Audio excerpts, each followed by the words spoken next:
ভাইরে, খবরটা শুনে প্রথমে হাসি পেল, তারপর লজ্জা, শেষে দীর্ঘশ্বাস। জাপানের একটি আইসক্রিম কোম্পানি 25 বছর পর মাত্র 9 টাকা দাম বাড়িয়েছে। এতটুকু মূল্যবৃদ্ধির জন্য তারা জাতীয় টেলিভিশনে এসে গ্রাহকদের কাছে প্রকাশ্যে ক্ষমা চেয়েছে। কোনো বাহানা না, কোনো অজুহাত না, সরাসরি মাথা নত করে বলেছে আমরা দুঃখিত। একবার ভেবে দেখেছেন একটা দেশ, একটা জাতি কতটা উন্নত হলে, কতটা বিনয়ী হলে এমন সংস্কৃতি গড়ে ওঠে? আর এখন চোখ ফেরাই আমাদের দিকে। আমাদের দেশের কোনো মা বাপ নাই, এখানে দাম বাড়াতে কোনো জাতীয় টিভি লাগে না, ক্ষমা তো দূরের কথা, এখানে দাম বাড়ানোর জন্য কারণও লাগে না। যখন ইচ্ছে তখনই দাম বাড়ে। মহাজন বউয়ের সাথে ঝগড়া করে দোকানে এসে কর্মচারীকে ডাকে, ওই আবুল, পেঁয়াজ কেজিতে 2 টাকা বাড়া। শ্যালিকা নতুন আইফোন চাইছে। ওই কাশেম, ডিমের হালিতে 5 টাকা বাড়া। পাশের বাড়ির এঞ্জেল সাদিয়া প্রেমে ধোকা দিয়েছে, মন খারাপ, তাই ওই মফিজ, আলুর কেজিতে 3 টাকা বাড়া। মোট কথা, এই দেশে কোনো কিছুর দাম বাড়াতে যুক্তি লাগে না, বিবেক লাগে না, দায়িত্ববোধ লাগে না। প্রশ্ন করলে উত্তর আসে আমার চুলের খুশি, তাই দাম বাড়াইছি। এই দেশের মানুষ 400 টাকা কেজি দরে পেঁয়াজ কিনেছে,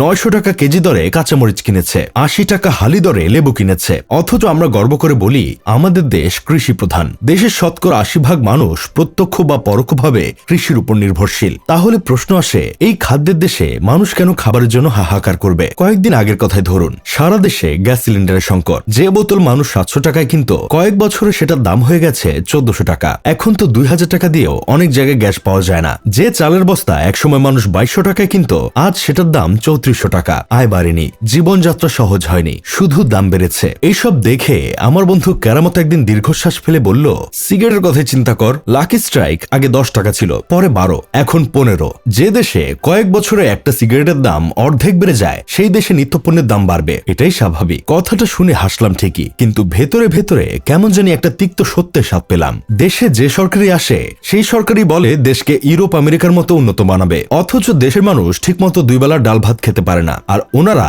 এসি রুমে বসে উন্নয়নের কিচ্ছা শোনান। উন্নয়ন যদি শুধু কাচের দালান, উড়াল সড়ক আর মেগা প্রকল্প হয়, তাহলে মানুষের জীবন এতটা অসহায় কেন?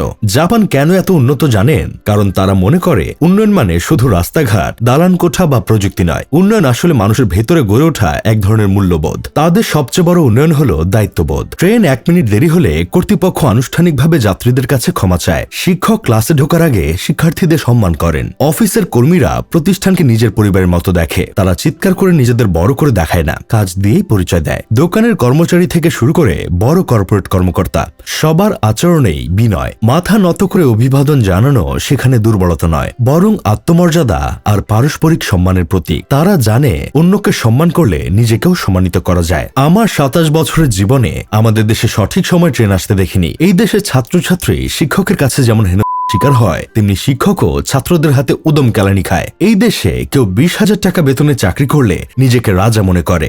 যাই হোক, শেষমেশ আমি গোলাম হোসেন একটা কাজের কথা কই। জাপান আমাদের চোখে আঙ্গুল দিয়ে দেখিয়ে দেয়, উন্নত দেশ হতে শুধু সম্পদ লাগে না, লাগে সঠিক মানসিকতা, বিনয়, দায়িত্ববোধ, পারিবারিক শিক্ষা আর পারস্পরিক সম্মান। এই 4টি স্তম্ভের উপর দাঁড়িয়ে একটি জাতি কতটা শক্তিশালী হতে পারে, জাপান তার জীবন্ত উদাহরণ।